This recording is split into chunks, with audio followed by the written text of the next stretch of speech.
भेड़ की तरह 1000 साल जीने से बेहतर है शेर की तरह एक दिन जीना। ये पावरफुल लाइन, ये सोच जुड़ी है टीपू सुल्तान के साथ।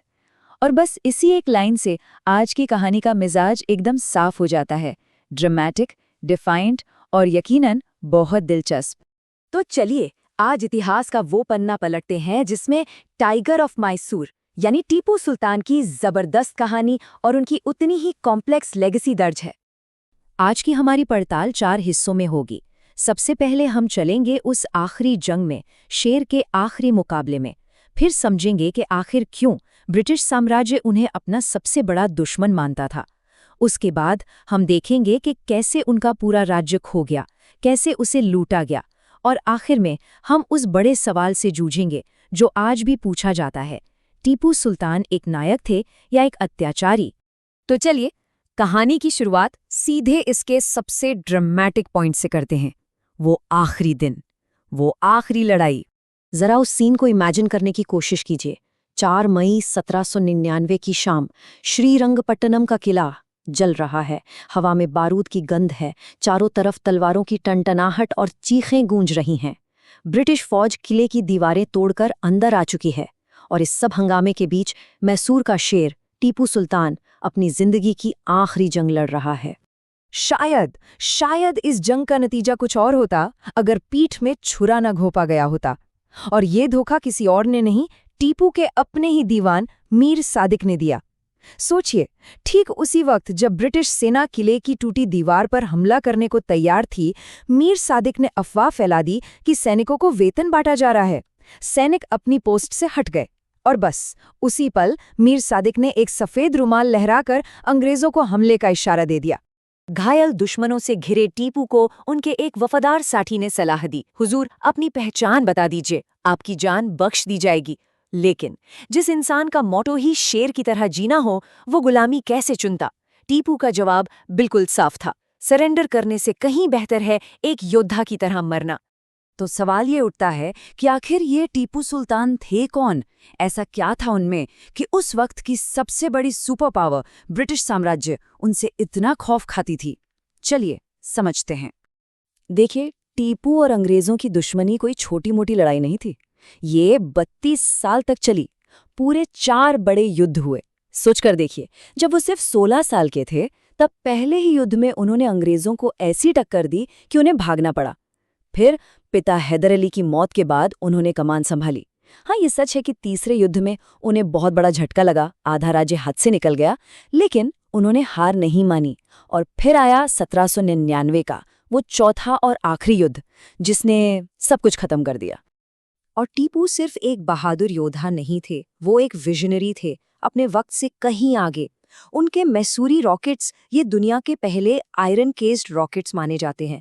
अंग्रेजों के पास इसका कोई जवाब नहीं था, वो इनसे खौफ खाते थे। उन्होंने फ्रांसीसियों की मदद से अपनी आर्मी को यूरोपियन स्टाइल में ट्रेन किया, और सिर्फ जंग ही नहीं, उन्होंने मैसूर में रेशम उद्योग की नींव रखी, इकोनॉमी को मजबूत किया।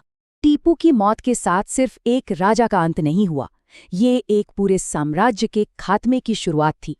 चलिए देखते हैं कि हार के बाद मैसूर का क्या हुआ, कैसे उसे लूटा गया और टीपू के परिवार का क्या हश्र हुआ।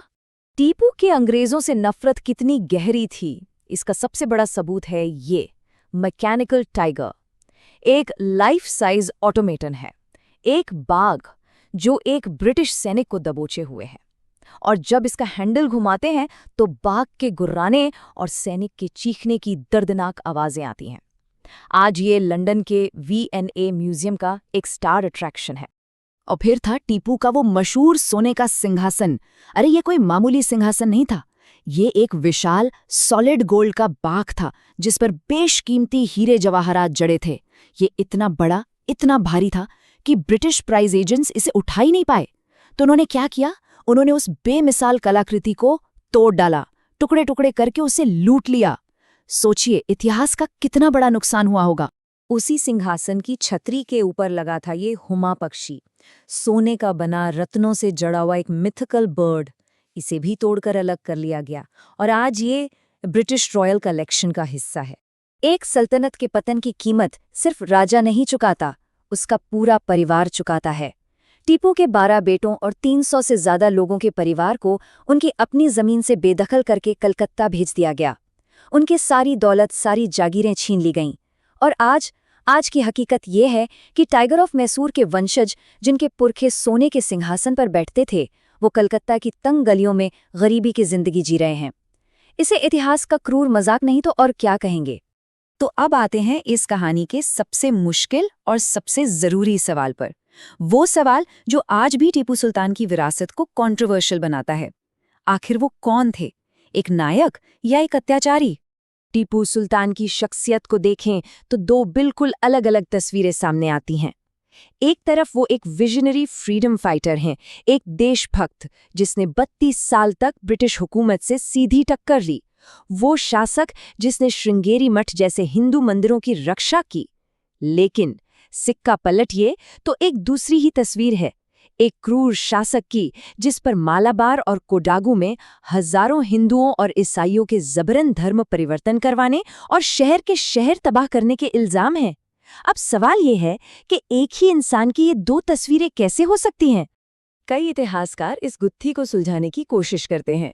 जैसे हिस्टोरियन केट ब्रिटलबैंक कहती हैं कि हाँ, टीपू एक बेरहम शासक था, लेकिन उसकी बेरहमी की वजह धार्मिक कट्टरता नहीं थी, बल्कि राजनीति थी। वो एक प्रैक्टिकल राजा था।